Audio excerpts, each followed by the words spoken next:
Today's news is being driven by leverage.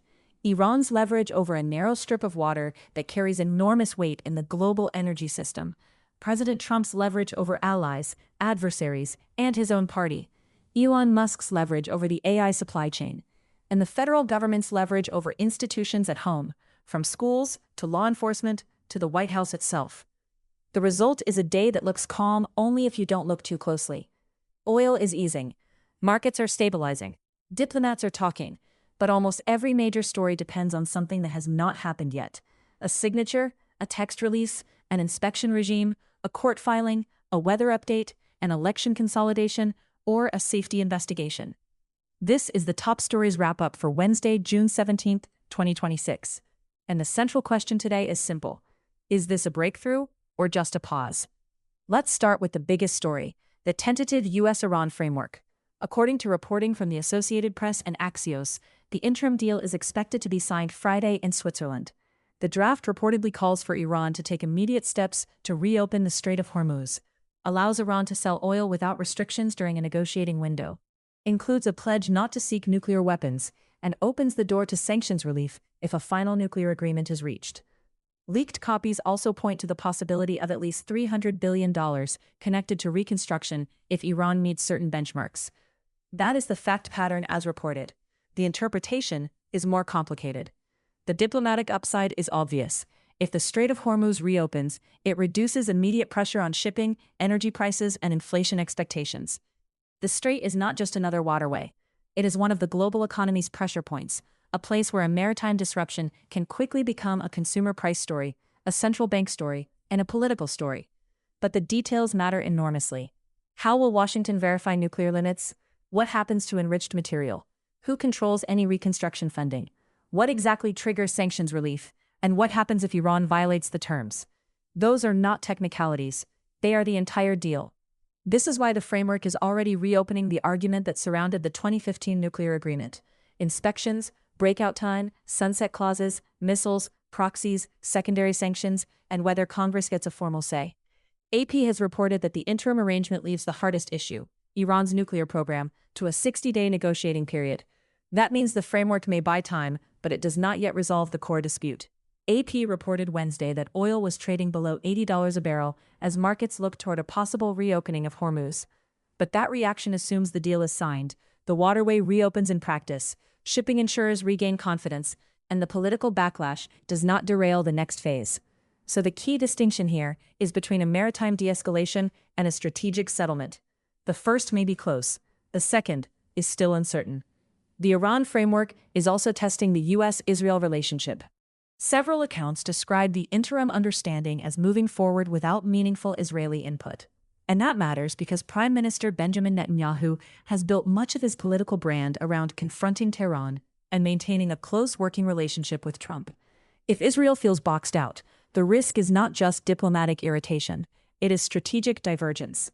Iran has reportedly tied a durable peace to Israeli withdrawals from Lebanon and other territories occupied during the war. Israel rejects that linkage, and if that issue becomes part of the next phase of talks, Tehran may gain a veto point over U.S.-Israel coordination. At the G7, allies broadly backed Trump's effort to end the Iran conflict, while still facing the familiar Trump-era question: is Washington coordinating with partners or announcing decisions and expecting everyone else to adjust? AP reported that G7 leaders supported the push, even as details remained sparse. That is the geopolitical balance today. The White House can claim momentum. Allies can claim they are supporting de-escalation. Markets can claim some relief. But Israel, Congress, and Iran's own hardliners all still have the ability to complicate the path from framework to final agreement. Now, back home, Tuesday's primaries gave us a useful read on Trump's power inside the Republican Party. In Georgia, Representative Mike Collins won the Republican Senate runoff and will face Democratic Senator Jon Ossoff in November.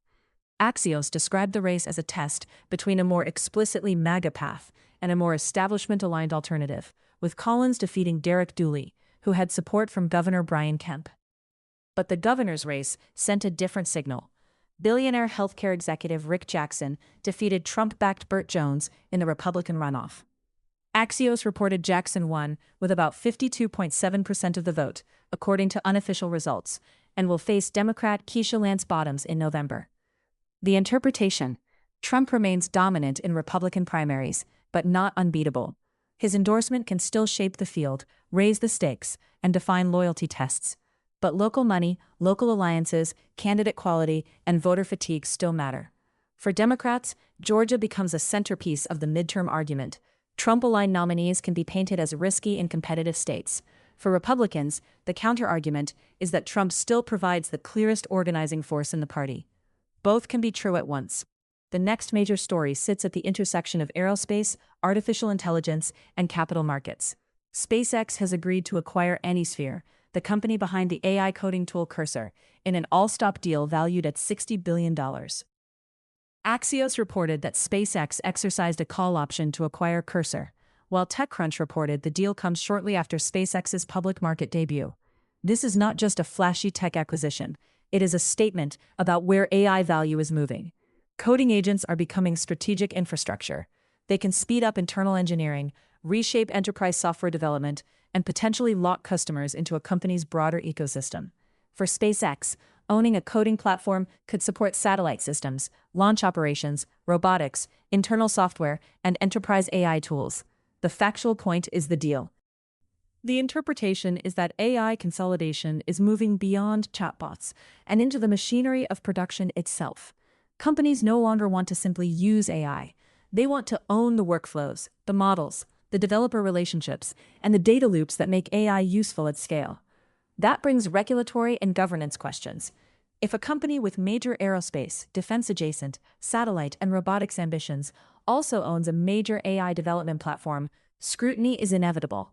The issue will not only be antitrust, it will be national security, model access, enterprise dependence, and whether critical software tools should be treated as infrastructure. Meanwhile, the Trump administration is rewiring federal power in education. The administration is moving major education department functions elsewhere. AP reported that the Justice Department will take on education civil rights enforcement and student privacy work, while Health and Human Services will oversee special education. Supporters frame this as decentralization, less bureaucracy, more state authority, and a smaller education department. Critics warn that students with disabilities and students facing discrimination could see weaker, slower, or less consistent enforcement. The policy fight here will be implementation. If complaints move across agencies, who owns the timeline? Who has the expertise? What happens to existing staff in open cases? And how do families navigate the system? For investors and policy watchers, the broader point is institutional risk.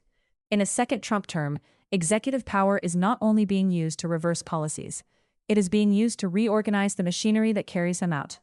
Public safety also pushed into the headlines. In Delaware, AP reported that a suspect in a fatal shooting inside Wilmington Hospital was taken into custody in Philadelphia.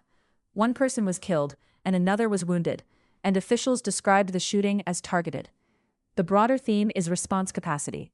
In a week dominated by geopolitics and markets, these local incidents are reminders that governance is also measured in emergency calls, hospital security, interagency coordination, and the speed at which public officials can give accurate information without compromising investigations.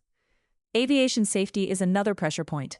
A B-52 Stratofortress crashed during a test mission at Edwards Air Force Base in California, killing all 8 people aboard. AP reported that the aircraft had been in the air only briefly before crashing, and that the mission was connected to work intended to keep the aging bomber fleet flying for decades. The fact is devastating. The interpretation will take time. Investigators will look at aircraft condition, modernization work, maintenance, human factors, test procedures, and mechanical failure. It would be irresponsible to assign a cause before that process is complete. But the context matters.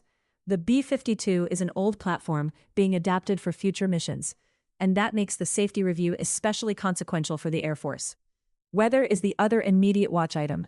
Along the Gulf Coast, forecasters have been tracking potential tropical cyclone 1, with tropical storm watches affecting parts of Louisiana and Texas, and heavy rainfall expected to be a major risk, even if the system does not strengthen dramatically.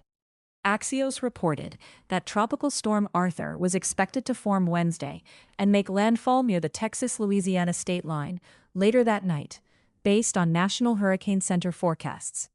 Farther north, the Midwest is watching severe weather risk, especially parts of Illinois and Indiana.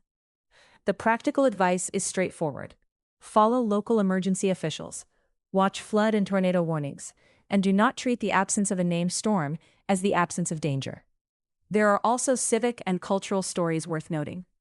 The Obama Presidential Center in Chicago is set for its grand opening ceremony on June 18th, with public visits beginning June 19th. The Obama Foundation describes the site as a 19-acre campus in Jackson Park, designed not just as a museum, but as a civic institution. That opening is about legacy, but it is also about urban investment, memory, and the role of presidential centers in shaping how political eras are remembered. So what matters most for the next 48 hours? First, whether the U.S. Iran framework is actually signed Friday, June 19th, and whether the text becomes public. Without the text, investors and lawmakers are pricing headlines, not terms. Second, whether merchant traffic through the Strait of Hormuz resumes in a credible way. It is one thing to announce reopening. It is another for shippers, insurers, and energy companies to behave as if the route is safe. Third, whether Congress formally asserts review authority. A 60-day negotiating window can become a 60-day political fight very quickly. Fourth, whether Israel adjusts its posture, especially around Lebanon. If U.S. Iran diplomacy becomes linked to Israeli military positioning, the regional chessboard gets much more complicated. Fifth, whether markets keep looking through geopolitical risk. Oil below $80 signals relief but not certainty. If the deal stalls, the risk premium can come back fast. And finally, watch the domestic machinery. Georgia Republicans consolidating after the runoffs. Federal agencies explaining how education enforcement will actually work. Aviation investigators beginning a long review. And forecasters updating risks from the Gulf Coast to the Midwest. The closing takeaway is this. Today's news is not a story of stability. It is a story of conditional calm. The Iran framework could become the week's breakthrough, but only if it survives verification, congressional scrutiny, Israeli concerns, and Iranian follow-through. The markets are reacting to the possibility of de-escalation, not the certainty of resolution. And at home, elections, agency changes, safety investigations, and weather risks all point to the same reality. In politics, markets, and public safety, the headline is only the first draft. The discipline is to separate relief from resolution. Relief can move prices today. Resolution is what changes the outlook. This podcast is for informational purposes only. It is not financial advice, legal advice, medical advice, or professional safety advice. For investments, legal matters, health decisions, emergency preparedness, or personal safety, consult qualified professionals and official authorities.